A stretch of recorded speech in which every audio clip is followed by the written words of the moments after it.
কেমন আছো? অবশ্যই ভালো আছো। আমরা আবার একটা নতুন ভিডিও নিয়ে চলে এসেছি। আর ভিডিও বলতে ভিডিও না, আজ একটু গ্রামের সাইডে ঘুরতে এসেছি। আমার বাড়ি থেকে একটু দূর হবে, তোমাদের জায়গাটা বলেছি কেলেঘাই। সব থেকে বড় নদী হলো আমাদের কেলেঘাই নদী। এখানে সব ধরনের সবজি চাষ করা হয়। এবার এখন তিলের চাষ হচ্ছে, তোমাদের দেখাচ্ছি। এটা এখন ধান বললে ধানকে এখন কেটে নিয়েছে, এখন মাঠ ফাঁকা হয়ে পড়ে আছে। আর সেটা হলো যাতায়াতের রাস্তা।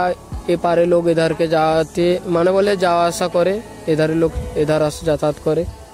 আর এটা হলো নতুন রাস্তা হয়েছে, এই কেলেঘাই রাস্তা। আর সামনে তো নদীটা দেখা আছে, তোমরা দেখতে পাচ্ছ।